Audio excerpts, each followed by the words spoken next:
días, me presento, mi nombre es Giselle Camiroaga, yo soy enfermera y directora técnica del Centro de Salud Estudiantil. Les doy una cordial bienvenida en esta mañana a todos los que están conectados, a los y las estudiantes que están conectadas en esta mañana.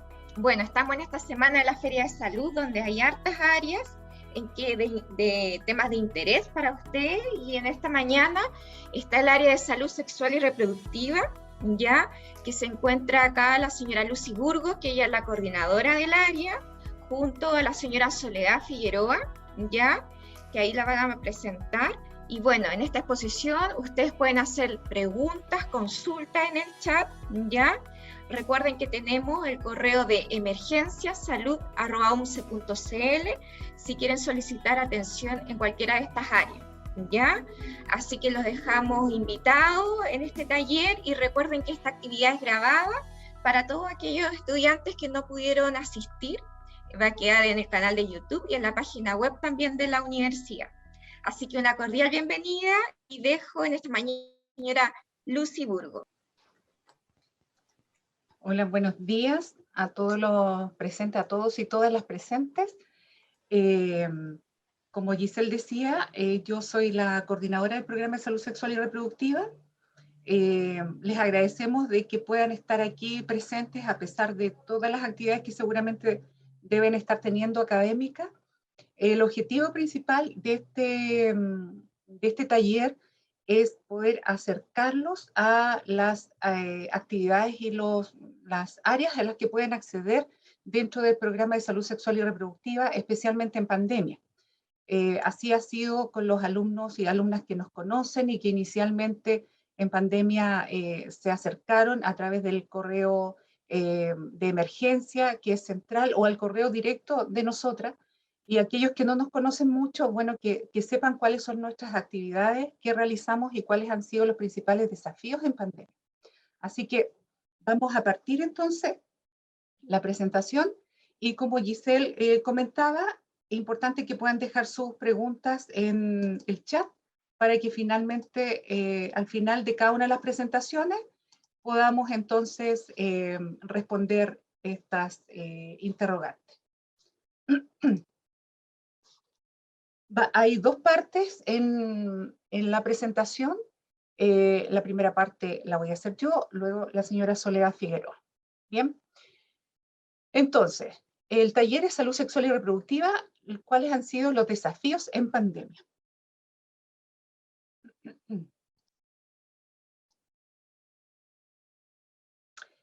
Antes de partir, importante para aquellos que no nos conocen, estamos las dos, hace un tiempito atrás, un poquito más jóvenes, ahí estoy yo, es la señora Soledad, en mesas informativas que habitualmente hacíamos en los pastos centrales, ¿ya? ¿Cuáles son las principales áreas de acción y las actividades que nosotros tenemos como programa? Principalmente es los métodos anticonceptivos, acceso a métodos anticonceptivos, consejería en métodos anticonceptivos y consejería también en pastillas de emergencia para cuando es necesario. También la otra área importante son infecciones de transmisión sexual, ITS, VIH, tanto para consultas respecto a estas áreas y también para solicitud de exámenes o derivaciones en los casos que sea necesario. La otra área importante es la consulta ginecológica para todas aquellas situaciones de infecciones que no estén relacionadas, por ejemplo, con ITS, alteraciones de las reglas, dolores en las reglas, etc. Ya a través de esto se hace una orientación, consejería y solicitud de exámenes y derivación a especialistas. ¿Ya? Nosotros tenemos algún nexo con algunas instituciones en donde hay médicos ginecólogos y matronas especialistas en distintas áreas, así que por esa razón entonces nosotros hacemos esta derivación. Otra área también importante es la prevención de los cánceres, tanto el mamario como el cervicuterino. Enseñamos en la autopalpación mamaria y en el caso del cáncer cervicuterino, la toma de Papa Nicolau, y que como en pandemia no se ha podido realizar directamente dentro del centro de salud, entonces nosotros derivamos si es necesario, ¿ya? Luego vamos a abordar cada una de estas áreas. También la consulta de embarazo y no control de embarazo, porque en general las alumnas o llegan al centro de salud para ese diagnóstico de embarazo, porque a lo mejor están con atraso, les solicitamos exámenes, resultan positivos, por ejemplo, y en ese caso entonces pedimos algunos exámenes y luego de constatar que está la persona embarazada, se deriva al consultorio más cercano, si puede realizarse la atención ahí, o la consulta, si es particular, depende de cuál sea, si es FONASA, si es ISAPRE, ¿ya? Y nosotros entonces no realizamos el control, y entonces en forma paralela realizamos como consulta de embarazo, o sea, aquellas chicas que, por ejemplo, no han podido tener una respuesta rápida en el consultorio, nosotros las orientamos, realizamos consejería, sin que ellas dejen de hacer su control en el consultorio. Lo otro que hacemos en la consejería, y lo que estamos haciendo hasta ahora y desde la pandemia, del inicio de la pandemia, es la consejería vía correo confidencial, que es la forma que hemos tenido de acercamiento confidencial con alumnos y con alumnas en las distintas áreas que ya acabamos de mencionar, ¿ya? En algunos casos podemos nosotros mismos resolver aquellos temas relacionados con lo que nos están consultando, pero en otros casos necesitamos hacer derivaciones y les entregamos toda la información de dónde pudieran ser atendidos. Y aparte de eso, actividades de promoción como talleres, que antes lo hacíamos presencial con estas mesas, los días miércoles habitualmente, y ahora lo estamos realizando de manera online. Gisela había hablado de los correos de emergencia, en el caso de para todas las áreas del Centro de Salud Estudiantil, para las consultas y que se puedan hacer las derivaciones, pero también existen estos otros correos que son directos en caso de que quisieran hacernos las consultas. Cualquiera de las dos alternativas se va a llegar finalmente a contactarnos con cualquiera de las dos matronas del programa. ¿Bien? Bien, como para partir en relación a los desafíos en pandemia, hay algunos datos que tenemos respecto a la corporación Miles, que es una corporación que trabaja para garantizar los derechos de salud sexual y reproductiva en América Latina y en el Caribe. Ellos realizaron este estudio a principio, o digamos en plena pandemia el año pasado, para ver qué efectos podía tener esta pandemia en relación al área de salud sexual y reproductiva. Entonces, bueno, inicialmente se sabía, y todavía se sabe que todas las actividades de salud sexual y reproductiva no se han consignado como áreas oficialmente esenciales, ¿ya? Así como muchas otras, los pacientes con cáncer, etcétera, etcétera, inicialmente era muy difícil que pudieran acceder por el temor, etcétera. Entonces, como no se consideró esencial, se cerraron y dentro de la atención primaria se dio mucha prioridad, obviamente, a todo lo que era COVID, diagnóstico y después posteriormente la vacunación. Bueno, esto generó problemas de acceso, como decía, y principalmente problemas de acceso en el área de salud sexual y reproductiva, en métodos anticonceptivos, en el área de VIH y de ITS, y también el acceso para el aborto en las causales legales, ¿ya? Entonces, bueno, se hizo una comparación entre enero a junio del 2020 comparado con el 2019 en esta misma área, y se vio que había una disminución de un 51% de las atenciones iniciales en confinamiento. Esto era súper importante porque iba a derivar en otras complicaciones posteriores. ¿Qué área principalmente dentro de salud sexual y reproductiva fue la que se vio más afectada? Todo lo que estaba relacionado con regulación de fertilidad, y que es lo que vamos a ver en mucho más detalle ahora a continuación. El área de regulación de fecundidad tuvo una disminución de un 43%. Y eso obviamente inmediatamente pensamos de que tiene sus implicancias en la posibilidad de un embarazo no planificado. Según, y continuando con el informe de Miles, ellos sacaron esta información, recogieron esta información. Hubo una falta de stock inicial de un 35% de métodos anticonceptivos, y que quizás muchos de ustedes estuvieron también con esta situación inicialmente. Actualmente quizás ya no se tiene esta falta de stock, pero sí hay otras situaciones que se han ido manteniendo en el tiempo, como el aumento del precio, que inicialmente era un 30%, pero ahora hemos visto como matronas cómo se ha ido aumentando más aún todavía el precio de los métodos anticonceptivos, sobre todo algunos que eran mucho más económicos y más asequibles y que han aumentado hasta un 50%. Había, por supuesto, un problema de ir y acudir a los centros de salud para la atención porque había mucho temor en las personas de poder contagiarse, cerca de un 30%, y además que no estaban abiertos a la atención. ¿Qué hicieron finalmente las usuarias para resolver estos problemas?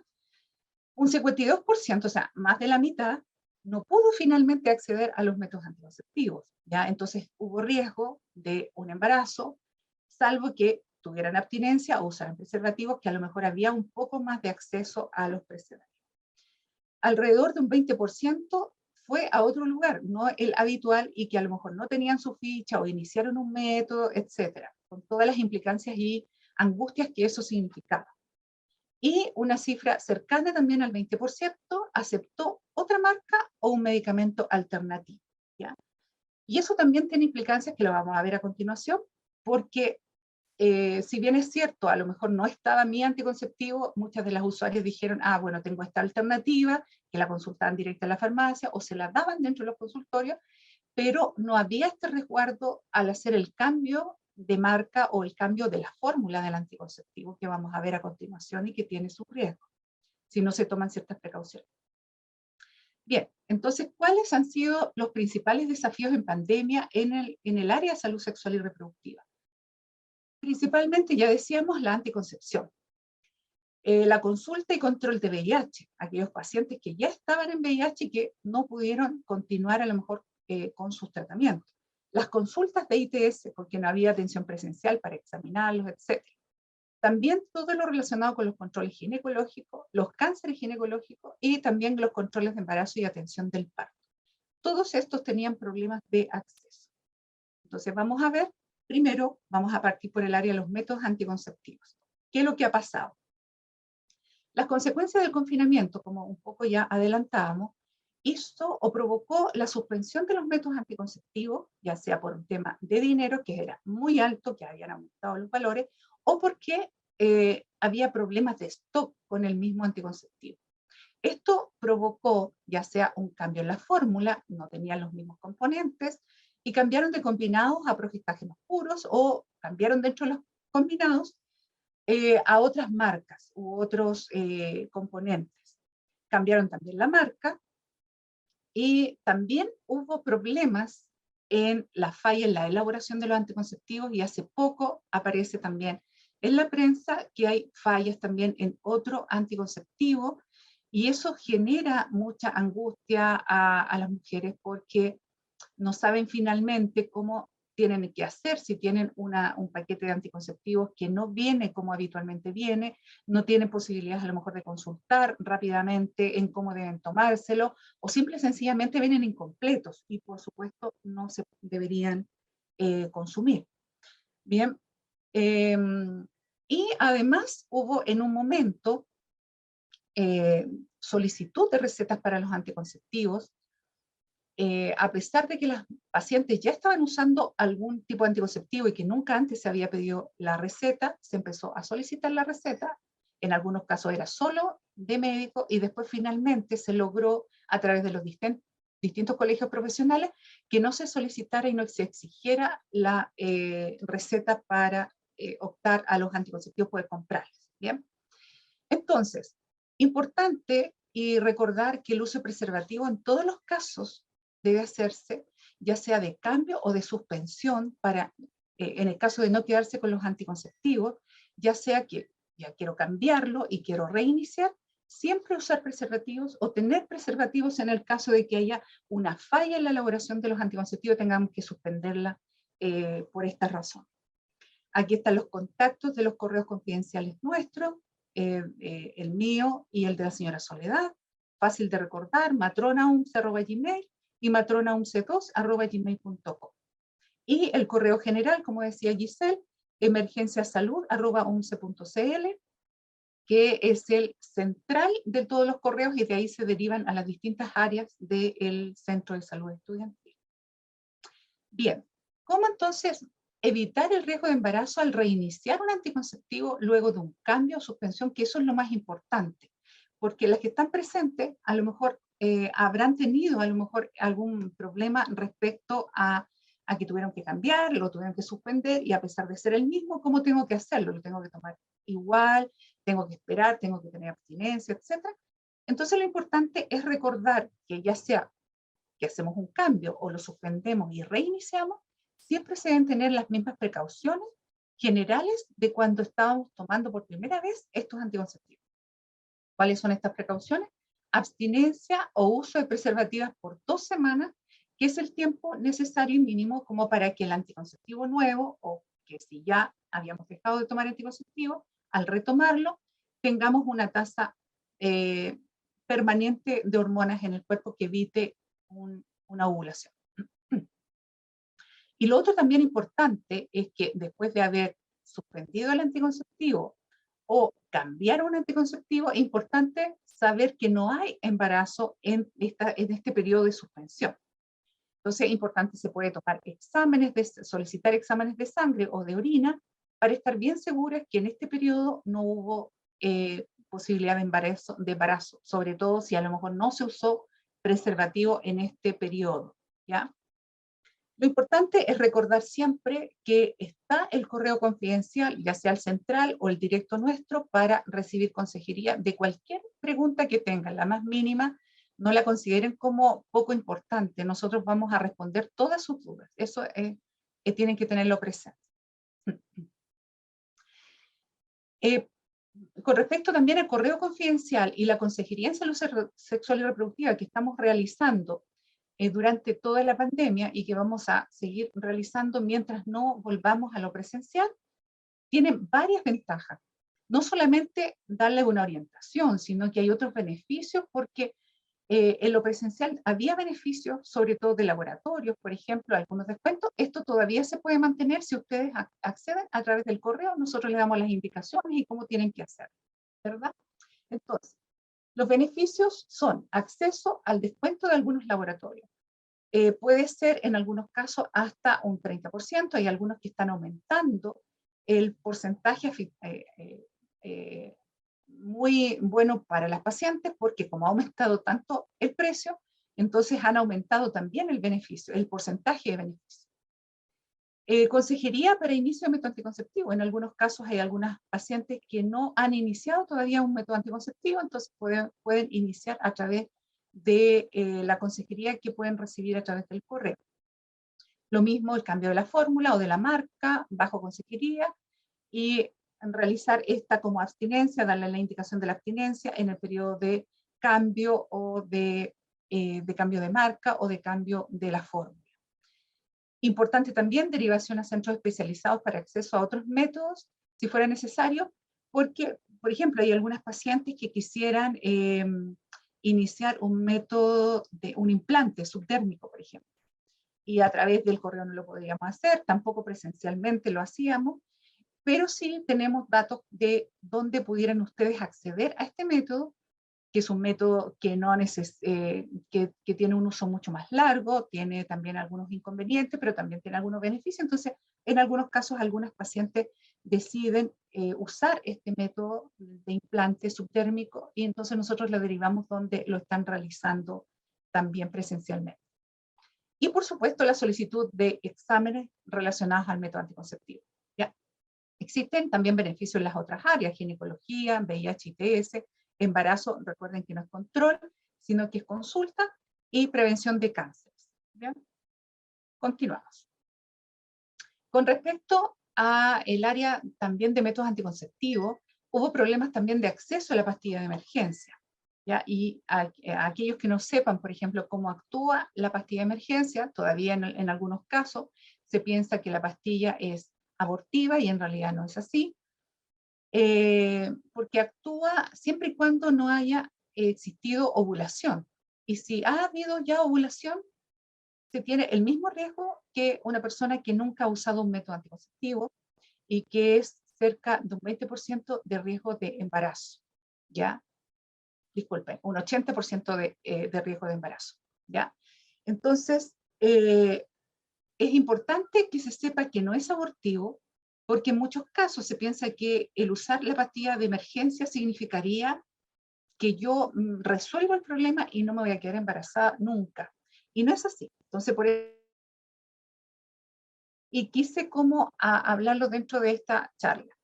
Lo más importante en la pastilla de emergencia es utilizarlo hasta las 72 horas o antes de las 72 horas en realidad, no es que a las 72 horas. Mientras antes se utilice es mucho mejor porque vamos a evitar que exista posibilidad de ovulación, ¿ya? Y no es abortiva por esta misma razón, entonces una persona que ya ha ovulado va a tener riesgo de embarazarse, ¿ya? Luego de la toma es importante esperar que llegue la regla y esperar por esa misma razón su efecto, porque si bien es cierto, no requiere una receta, se puede ir a comprar directamente a la farmacia, importante la consejería porque en algunos casos se toman la pastilla, piensan que se va a resolver siempre el tema, o si algo han escuchado de que en realidad no siempre puede tener efecto, no saben cómo tener esta certeza de que fue efectiva o no la pastilla de emergencia. Entonces, nadie le indicó de que, mira, dentro de los pocos días tú deberías tener un sangramiento y si no hay ese sangramiento tienes que consultar con la matrona o médico que te atiende habitualmente para saber si hay embarazo. Entonces, muy importante la consejería. Luego del uso de la pastilla de emergencia, lo habitual es que a los 3 o 4 días más o menos puede haber un sangramiento, ¿sí?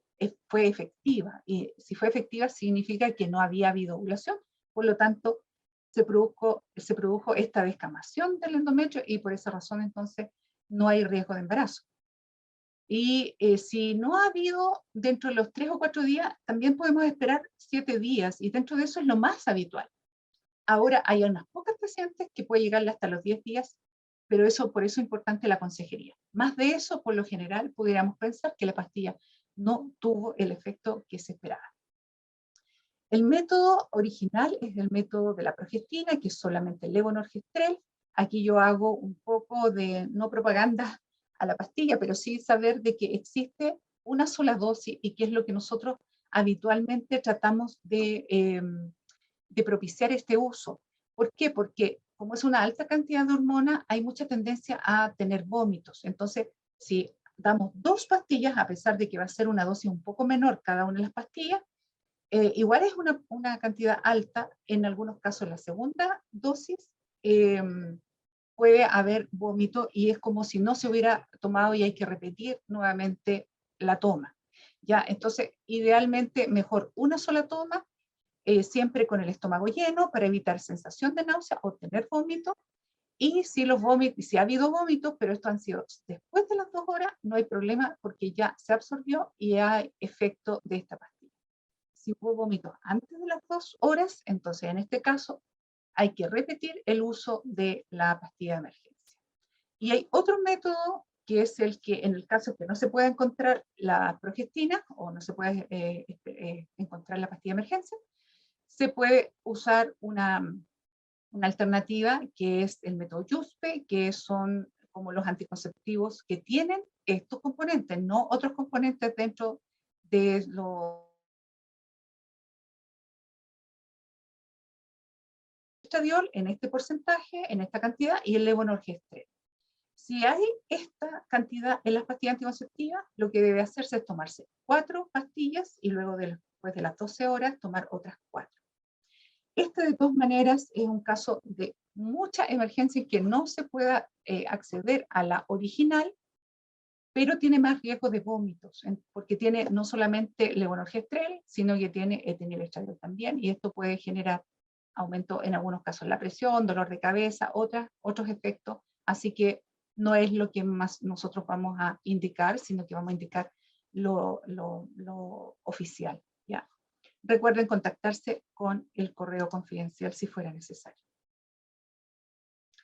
Bien, acceso a los preservativos. Los preservativos, lo mismo que los anticonceptivos, tuvieron un aumento en su precio, pero quizás fueron un poco más fácil de poder acceder más que las pastillas, porque se puso, como decía yo, más trabas en las pastillas anticonceptivas porque se empezó a solicitar receta, etc. ¿Ya? Para el preservativo, no solamente recordar que sirve como método anticonceptivo, que no es tan efectivo como otros, si se usara solo, más bien nosotros tratamos de propiciar la doble protección, el uso como doble protección, como método o usar además del método que se está usando central, como un método de prevención de las ITS. Entonces, eso es importante. Y recordar que el COVID no se contagia y no se traspasa a través de las relaciones sexuales o los fluidos genitales, pero por la cercanía obviamente estamos más expuestos a el COVID, ¿ya? Por eso es importante que no exista cercanía sexual si no se tiene la certeza que la otra persona no se encuentra contagiada con el COVID-19 y recordar que demoran en aparecer los síntomas de COVID, que esto se ha reducido con el tiempo, de 7 a 10 días puede ser menos, porque además la Delta, la variante Delta es más contagiante y tiene sintomatología distinta. Inclusive se ha dicho que no cursa con tanta fiebre como las otras variantes. Así que es importante esto. Bien, área ahora de ginecología. Muchos nos consultan a través del correo, y esto también a nivel nacional, internacional, es el tema de las alteraciones de los flujos rojos, ya sea falta de regla, atraso de regla, menos regla o exceso de regla. No vamos a entrar en el detalle de qué se hace en cada caso, pero un poco para que tenga la imagen de que nosotros necesitamos muchos antecedentes antes de decir no te preocupes, este problema es algo que va a pasar, sino que tenemos que primero saber siempre si está con pareja o si no está con pareja, si está usando un método anticonceptivo, si no está usando un método anticonceptivo, si lo suspendió, si lo cambió, etc. ¿Ya? Y también cómo era su regla previamente, ¿ya? Sobre todo en aquellas personas que a lo mejor no tienen pareja en este minuto y que ella nos comente, sí, sabe que no me ha llegado la regla, pero esto es habitual en mí desde hace mucho tiempo, no es lo mismo que sea ahora uno. En el caso del exceso de regla, la misma cosa, que si hay pareja o no hay pareja, si está con método anticonceptivo o no, y realizar exámenes. En los casos de abundante regla, no esperen consultar online con nadie, sino que se van a los centros asistenciales directamente de urgencia. Actualmente no está ocurriendo como al principio de la pandemia, que ya están abiertos y están más habituados a todos los protocolos, entonces están haciendo mucho más atención y ya no hay tanta espera y no se rechaza tanto a las personas que consultan en las urgencias ginecológicas. Bien. Importante también recordar que existe mucho efecto en estas alteraciones en la regla y en general, o sea, somos seres humanos que tenemos muchas situaciones emocionales que influyen en lo físico y las reglas no son la excepción y otras situaciones tampoco físicas y también de salud física. Por lo tanto, entonces, en algunos casos solicitamos exámenes y muchas veces nos encontramos que los exámenes están normales, eso es muy bien, está muy bien. Y importante entonces saber de que puede ser exclusivamente por el estrés que significa el confinamiento, el someterse también a una parte académica que es online, con exigencias que son distintas, que si funciona o no funciona el internet, etcétera, etcétera. Entonces recordar que puede haber también efecto de estrés, pero eso lo vamos a determinar una vez que tengamos los resultados de los exámenes. Se pueden solicitar distintos exámenes, exámenes de sangre, de hormonas, saber primero si están embarazados o no, si hay atraso de regla, etcétera, ecografía y también derivaciones para que puedan realizarse estos exámenes en distintos centros. Recordar contactarse a través de los correos confidenciales. Otra área de la ginecología son las dismenorreas. Esto va a generar mucho problema en la vida cotidiana, familiar, académica, laboral. Y que si ya alguien lo tenía previo a la pandemia, lo más probable es que ahora en pandemia ha aumentado mucho más quizás la intensidad. Porque también tiene efecto el estrés en relación a esto. Bueno, existen dismenorreas que son leves, moderadas y otras que son severas. Las leves y moderadas no necesitan hacer una atención directa de urgencia, como lo es en el caso de las severas, que en muchos casos termina con vómitos, náuseas, desmayo, y que terminan finalmente en el hospital para que puedan hacer inyecciones directamente de algunos antiespasmódicos, etcétera, y que quedan en observación, ¿ya? pero aquellas leves o moderadas en algunos casos sobre todo las leves, necesitan solo acompañarlas de calor local, de algunas infusiones de hierbas importantes como la manzanilla, por ejemplo, que pueda influir y reducir los espasmos que hay a nivel uterino. En el caso de las que son moderadas, importante poder solicitar ecografía ginecológica. Y en el caso de todas las severas, siempre se debe hacer diagnóstico porque detrás puede haber una patología importante que hay que diagnosticar a tiempo, ¿ya? Consultar siempre a un centro asistencial. Esto no va a pasar con el calor local, si bien es cierto inicialmente y mientras a lo mejor van a la urgencia pueden ocupar el calor local, estas infusiones, pero no va a haber un efecto en los casos que es muy severo. Y ahí necesitan consultar a un centro, solicitar exámenes y hacer un tratamiento. ¿Bien?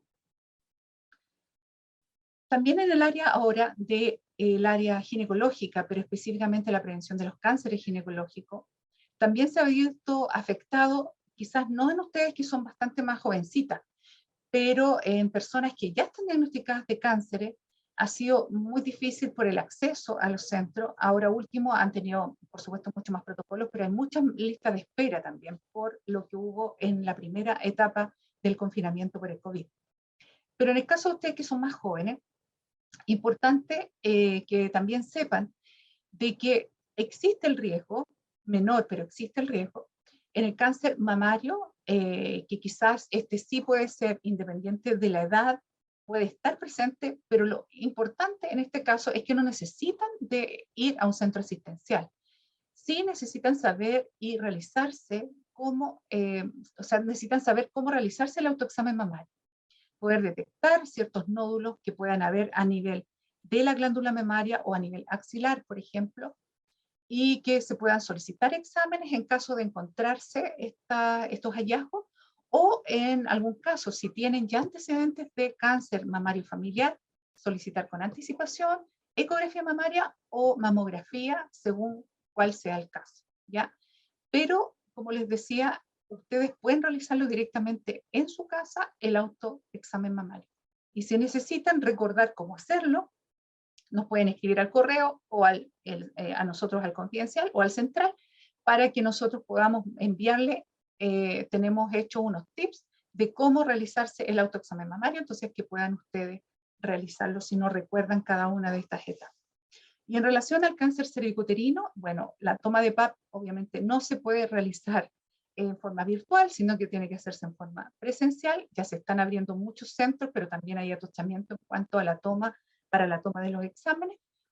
Pero importante que sepan que ustedes como más jóvenes tienen menos riesgo y que además el cáncer cervicuterino afortunadamente es un cáncer mucho más lento en avanzar. Entonces no se angustien si no han podido acceder a tomarse el PAP todavía y que le han dado hora para mucho más tiempo, así que no se angustien por ese lado porque lo más probable es que no se encuentre absolutamente nada, o si hay algo que se encuentra va a ser una cosa muy, muy inicial.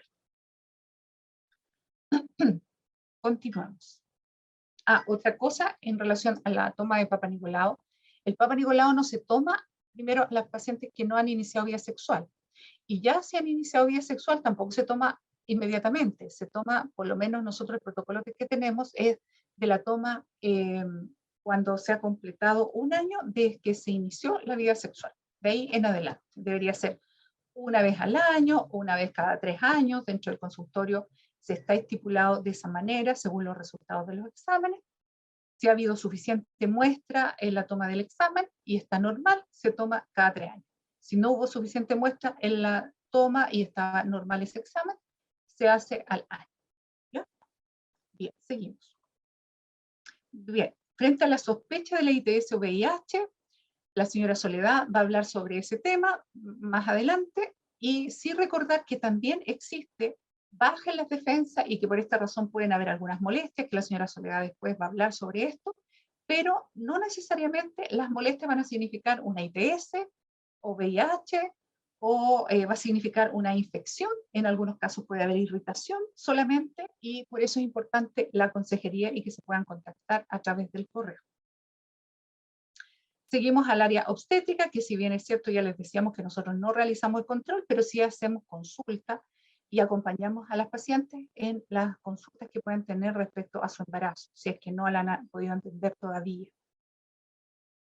Sobre el COVID se habló mucho si las embarazadas tenían riesgo, si no tenían riesgo, si las podían acompañar a su parto, si no las podían acompañar, si se vacunaban o no se vacunaban, si daban pecho, no daban pecho, etc.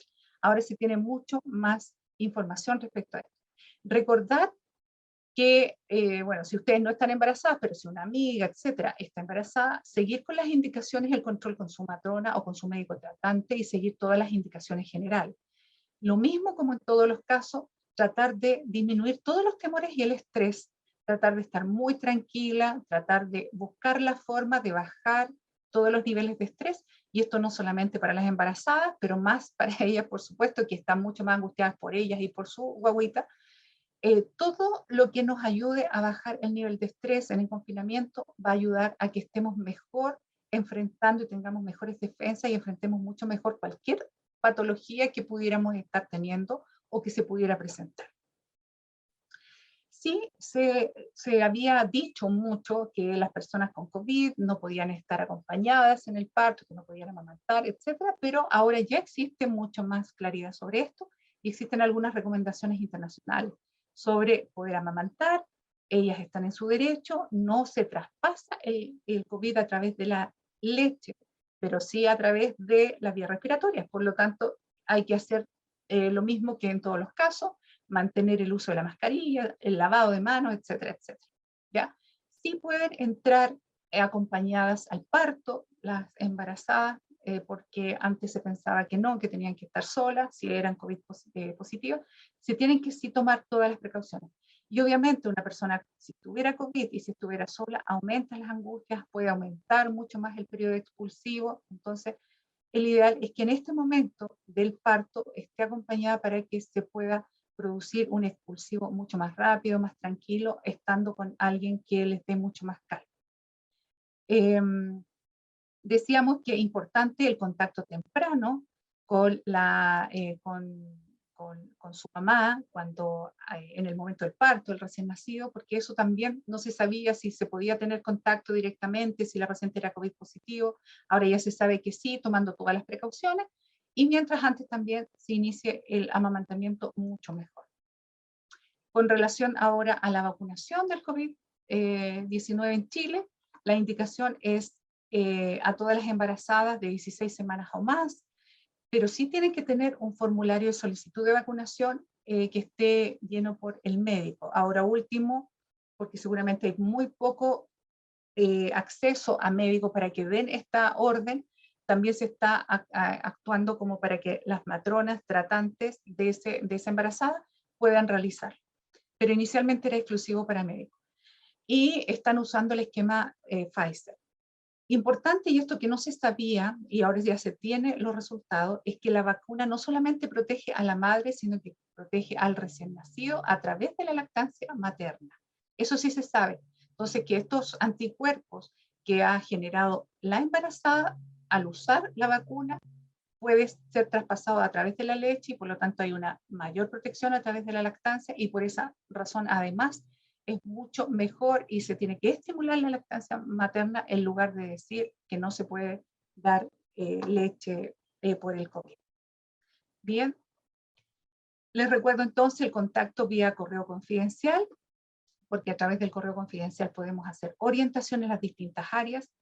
No tengan temor en consultarnos hasta lo que ustedes consideren quizás lo más leve, lo más poco importante quizás, porque eso poco importante sí puede tener repercusiones en otras cosas. Así que las invitamos a que nos hagan todas las consultas que quisieran en estas áreas, cualquiera de las áreas.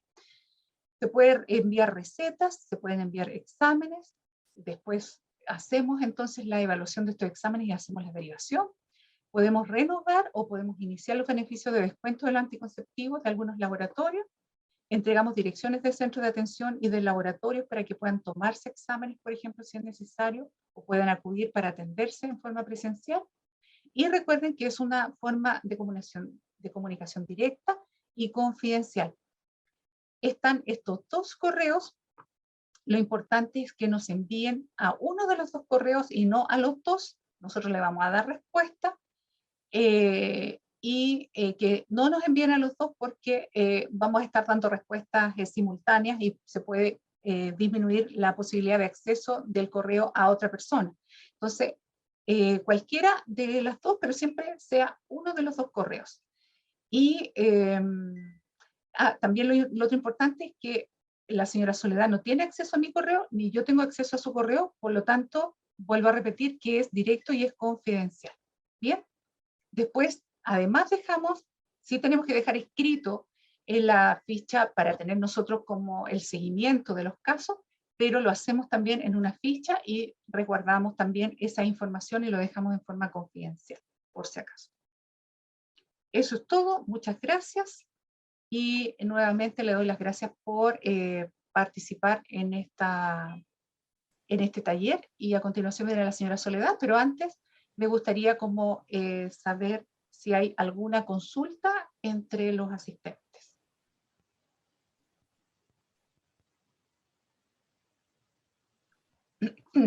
¿Hay alguna consulta en el chat? ¿Alguien que quiera hacer una consulta?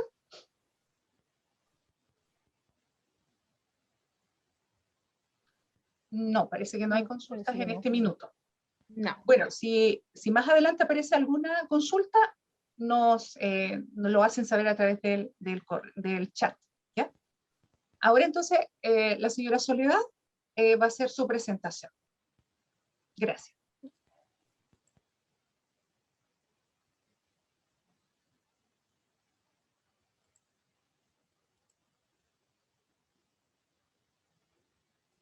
¿Se ve la presentación? Sí. Sí, Soledad. Ya. Puedes partir. Bueno, uno de los temas que había tratado Lucy era precisamente la ITS y el VIH, pero también entre los problemas... Soledad, disculpa, ¿Perdón? está bien, pero pon arriba para que se vea solo la imagen como completa, presentación con diapositiva, y después vas al inicio. Ya. ¿Eso? Ahí sí. Eso. Ya. Ahí sí. Entonces, bien, gracias. Entre los problemas a nivel genital tenemos la vulvovaginitis. Significa irritación o inflamación o infección a nivel de los genitales femeninos. Como decía, es la inflamación de la vulva y la vagina, generalmente por infección, pero no significa que solo sea eso el motivo. ¿Cuáles son los síntomas en la vulvovaginitis? Primero, un flujo vaginal, distinto tipo de flujo. A veces hay flujos que son muy abundantes, a veces tienen olor, a veces producen picazón o prurito. ¿Qué otro síntoma hay? El dolor en la relación sexual, que es la dispareunia. Hay inflamación a nivel de los genitales, incluso a veces muy importante, que puede ser incluso que alguno de los labios menores se inflame solo y mucho, doloroso. Hay dolor y ardor al orinar también. ¿Cómo podemos hacer un diagnóstico? Principalmente, como nosotros ahora no estamos trabajando presencial, lo hacemos por la historia clínica de la paciente. Es decir, una paciente que nos dice que hay un flujo vaginal, que hay ardor, que hay mal olor, que hay prurito. Nosotros ya sospechamos qué tipo de vulvovaginitis hay. Si tuviéramos la posibilidad del examen ginecológico, podemos observar genitales internos y externos y podemos hacer un diagnóstico clínico. Pero el diagnóstico clínico muchas veces debe ser confirmado con un examen, un flujo vaginal. ¿Por qué? Porque a veces nosotros sospechamos que hay un tipo de infección, pero puede haber otra que esté por ahí solapada, ¿verdad? Entonces, si hay alguna infección en ese diagnóstico, nosotros podemos sospechar también que pudiera haber una ITS, es decir, una infección de transmisión sexual. ¿Qué exámenes podemos pedir? Y eso lo podemos pedir a través de los correos confidenciales. El VDRL, para saber si hay una sífilis, un test rápido del VIH, que es muy simple y en 15 minutos podemos tener el resultado, o el test de ELISA, que este otro ya es un examen con sangre que puede demorar un poco más el diagnóstico. ¿Ya? ¿Cuáles son los cuadros más frecuentes en las vulvovaginitis? Tenemos las candidiasis, es decir, la infección por hongos, donde el flujo es un flujo más espeso, tipo leche cortada, que no siempre sale al exterior, ¿ya? Y eso, por supuesto, es producido por un hongo que se llama Candida albicans. Pueden ser otros más, pero lo más frecuente es la candidiasis, es decir, producido por la cándida.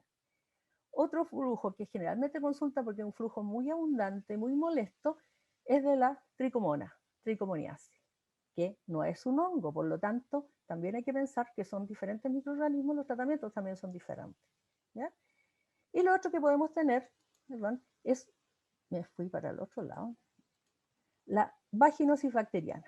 ¿Qué significa? Que son bacterias. Es decir, ya tenemos hongos, tenemos la tricomona, que es un protozoo, y tenemos también las bacterias. Y que estas a veces producen otro síntoma que es muy frecuente, que es el olor. Y la paciente consulta principalmente por un olor muy desagradable, ¿ya? Y que nosotros a veces solo con ese síntoma podemos hacer un diagnóstico, ¿ya? A quienes afectan, para que vean que no es solo una enfermedad de transmisión sexual, también puede afectar a las niñas, puede afectar a las mujeres en cualquier edad, a las embarazadas. ¿Por qué? Porque cambia también su sistema inmunológico, que puede ser más propensa a tener algunas infecciones de tipo vaginal. Y también a las personas más grandes, ¿ya? ¿Por qué? Porque también se ven afectados sus sistemas inmunológicos. ¿Cuál es el tratamiento? El tratamiento depende del diagnóstico que se haya hecho. Tiene que ser siempre indicado por un profesional. Uno lo ve muy a menudo que dice, no, mi amiga usó este óvulo, por lo tanto a mí también me sirve. No, pues si el diagnóstico nos dice que es un tipo de microorganismo, el tratamiento también es indicado a ese microorganismo. Es decir, una vulvovaginitis por hongo tiene que ser tratada por antimicóticos, ¿ya? Cada uno de los patógenos requiere un tratamiento distinto. Es decir, puede ser un antimicótico, un antibiótico, o algún tratamiento mixto, a veces dependiendo de la patología. El tratamiento puede ser oral, local o ambos, ¿ya? Actualmente los tratamientos son bastante cortos, es decir, una dosis, dos dosis, o una dosis semanal por 2 semanas, o sea, favoreciendo el cumplimiento de las indicaciones. Antes del tratamiento era, no sé, una semana con óvulos y al final nunca se completaban. Se incluyen en estas terapias los comprimidos, las cápsulas, los óvulos vaginales y las cremas. Y como les decía, pueden ser 1 o 2 tipos de tratamiento para una misma paciente. En el Servicio de Salud Sexual y Reproductiva, ¿qué estamos haciendo en este momento de la pandemia? Como decía Lucy, la consulta al correo confidencial. Importante que ojalá nos den todos los datos que nos puedan servir para hacer un buen diagnóstico. La respuesta la podemos dar por vía correo, por WhatsApp, por videollamadas, como sea más fácil para la paciente, ¿ya? Se pueden enviar las órdenes de exámenes cuando corresponda, así como también la receta para el tratamiento, ¿ya? ¿Qué hacemos nosotros si nosotros no podemos hacer un diagnóstico certero, seguro en estos casos? Derivamos primero al CEFAM, si es que tienen acceso, pero los CEFAM de repente están medio ocupados en relación a los tratamientos ginecológicos, lo están dejando de lado por la pandemia. Derivamos nosotros también al ICMER. El ICMER es el Instituto Chileno de Medicina Reproductiva, que es un centro médico de la Universidad de Chile, que, o sea, son funcionarios de la Universidad de Chile, matronas y médicos que atienden por FONASA nivel 1, por lo tanto el costo es menor para que puedan tener acceso nuestros pacientes, donde nosotros mandamos también los datos de este centro médico que está ubicado en José Victorino Lastarria 29, a la entrada, por lo tanto también es accesible a través del metro, por ejemplo. Nosotros hablamos recién de las vulvovaginitis, pero entre los problemas a nivel genital también tenemos las ITS, y las ITS como el VIH, por ejemplo. ¿Qué son las ITS? Son un grupo de enfermedades transmisibles que afectan tanto a hombres como mujeres, y su principal, su elemento común es la transmisión por vía sexual, pero no es solo la vía sexual. Son enfermedades producidas por virus, por bacterias y hongos, ¿ya? Pueden transmitirse de la madre al hijo, en el parto, en la lactancia o en el vientre materno. El tratamiento oportuno de todas estas infecciones evita tanto las complicaciones como las secuelas. Actualmente, incluso el VIH es considerado una patología crónica, siempre y cuando se detecte y se pueda tratar a tiempo. Todas las ITS se pueden prevenir, diagnosticar y tratar. Algunas de las ITS más frecuentes en Chile son, por ejemplo, la sífilis, con el treponema pálido. La gonorrea, que la gonorrea, si no es tratada y una madre tiene a su hijo con gonorrea, puede verse afectado a nivel ocular, por ejemplo. Están las uretritis no gonocócicas, es decir, que no es producida por gonorrea, pero hay otros microorganismos que sí la producen. El herpes genital, que es tremendamente doloroso, por lo tanto la gente sí consulta rápidamente. Y esto, por supuesto, es producido por virus. El virus papiloma humano, caracterizado por producir a largo plazo cáncer cervicuterino. ¿Ya? Como el nombre lo dice, virus papiloma humano es un virus. Y así como en la mujer puede producir cáncer cervicuterino, en el hombre puede producir también cáncer de pene, en menos proporción que lo que produce el cáncer cervicuterino. ¿Ya? El VIH, otro virus. Y otro elemento que está siempre frecuente son las clamidias, que es un microorganismo intracelular y que cuesta detectarlo. En general no, es muy difícil el diagnóstico, generalmente uno lo hace un diagnóstico presuntivo y produce infertilidad tanto en el hombre como en la mujer. ¿Ya? Por lo tanto, cualquiera de estos sí tiene problemas, sí puede producir daños a la larga, pero también si los detectamos a tiempo podemos evitar esas secuelas. Síntomas y signos en general de las ITS. Pueden salir úlceras, es decir, heridas tanto en los genitales, ano o boca. Descarga de flujo, igual que las vulvovaginitis, pero estos flujos tienen sus diferencias. Puede haber salida de pus o líquido a través de la uretra, que eso generalmente el hombre consulta a tiempo, ¿ya? Aparece con un flujo y ellos van a consultar, se asustan. En cambio, la mujer, como puede confundirse con otros flujos, demora más en consultar. También puede ser a través del ano en los hombres y mujeres. Otro de los síntomas son las verrugas, estas producidas generalmente por el virus papiloma humano, y pueden aparecer en los genitales, en el ano o en la boca. Y como síntoma también el dolor en la parte inferior del abdomen y dolor en las relaciones sexuales. Es decir, también está presente la dispareunia, al igual que en la vulvovaginitis. Ante cualquiera de estos síntomas, aunque sea uno solo, hay que consultar. Como decía, el VIH es una patología producida por un virus.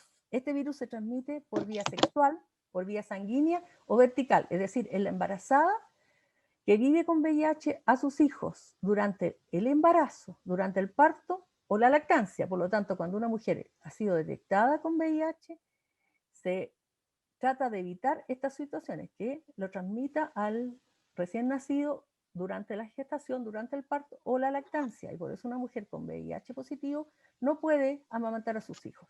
¿Ya? ¿Qué es el SIDA? Entonces, es la manifestación del virus VIH.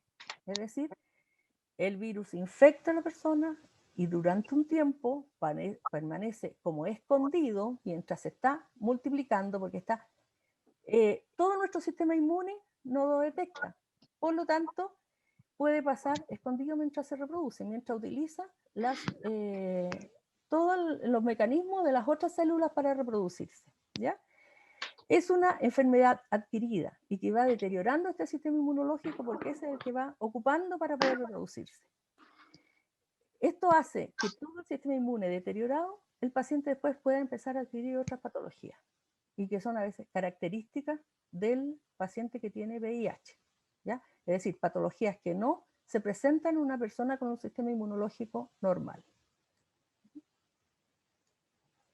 El tratamiento y pronóstico. Los tratamientos antirretrovirales en general ayudan a mejorar la calidad de vida de estos pacientes y permiten la sobrevida de ellos, siempre y cuando estén con los controles adecuados y con los tratamientos adecuados.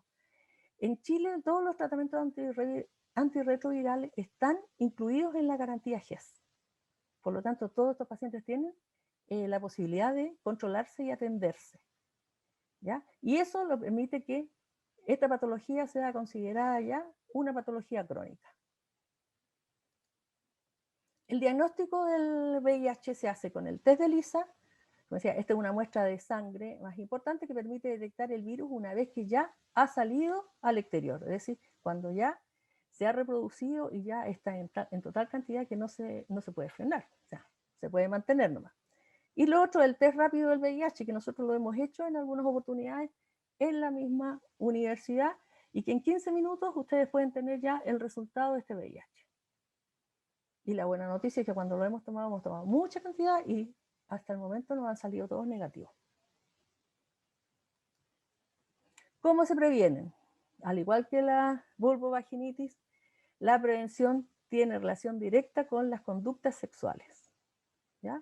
El número de parejas sexuales y el uso del preservativo, que como decía Lucy, nosotros siempre lo usamos como una segunda medida, o sea, no solo en anticoncepción, el anticonceptivo más el preservativo. Estamos con una doble protección de los embarazos y de las ITS. ¿Cómo prevenir? Decíamos, con el uso correcto del preservativo, disminuyendo el número de parejas sexuales y el tratamiento adecuado y oportuno de las ITS. Si ustedes ven acá, tenemos distintos tipos de preservativos. Preservativo masculino y femenino. El uso correcto del preservativo significa no se usan los dos juntos, solo el masculino o el femenino, no los dos, ¿ya? No se reutilizan los preservativos y no se desechan en los inodoros. Cada preservativo tiene una fecha de vencimiento, fecha de caducidad. No hay que abrirlo con las tijeras, ni con los dientes, ni con nada que pueda afectarlo. Vienen con un lugar, una indicación especial por donde abrirlo, que solo con las manos es suficiente. Y salen las indicaciones de cómo colocarlo correctamente. Al retirarlo también hay que tener precauciones para que no haya derrames. ¿Ya? En cuanto al preservativo femenino, este viene siempre en envases individuales, también con la marca por donde abrirlo, y es un preservativo que tiene dos extremos firmes. Uno que es fijo y el otro que es móvil. El móvil es el que sirve para poder introducirlo a la vagina. Se forma como un 8, se introduce hasta el final y la parte externa es la que protege también los genitales externos. ¿Qué precauciones hay que tener? Fijarlo en el momento de la penetración para que no se vaya a ir hacia adentro o para que no se equivoquen de espacio también, ¿ya? También se desecha en el mismo envase, se puede desechar y a la basura. El programa de salud sexual y reproductiva, nosotros hemos entregado preservativos, tanto femeninos como masculinos, siempre tenemos posibilidades de entregar, y no solo de entregar, sino que también a la venta cuando no tenemos para hacer entrega. Tratamos de hacer algunos programas en estas fechas también, hemos entregado en algunas situaciones, pero tenemos disponible para los pacientes, ¿ya? Y como también nos decía Lucy, cualquier orientación en relación a cualquiera de los temas nuestros, escribir a una de nosotras a nuestro correo confidencial.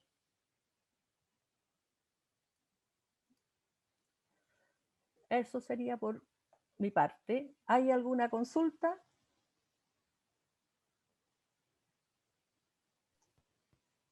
Bueno, si no tenemos consulta, recuerden que pueden hacerlo a través de nuestro correo confidencial. ¿Ya? Gracias, Sole. Vamos a esperar un ratito si es que hay alguna consulta para cualquiera de las dos presentaciones.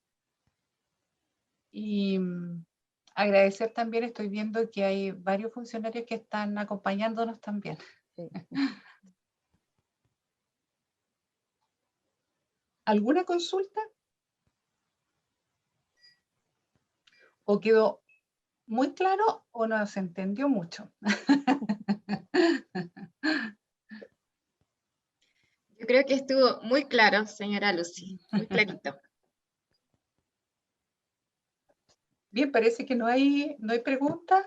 Las invitamos, como decía Soledad, y como decía yo en la presentación, y Giselle también, de que nos contacten a través de los correos confidenciales que son el central de emergencia, que es y que distribuye todas las atenciones a las distintas áreas, o directamente al correo confidencial, a uno de los dos correos, y vamos a estar siempre atentas a poder responderle a tiempo y de acuerdo a su consulta. Si es que todavía nos falta información, nosotros vamos a estarle preguntando y recabando un poco más de información a través del correo, y si es necesario, en algunos casos se puede también hacer atención a través de online, a través de Google Meet, por ejemplo, puede ser, ¿ya? Así que muchas gracias por estar aquí presentes y nos vemos para una próxima actividad online o presencial, no lo sé. Que estén muy bien, muchas gracias. Gracias, señora Lucy, gracias, señora Soledad. Muy clara la presentación y bueno, gracias a todos los presentes también.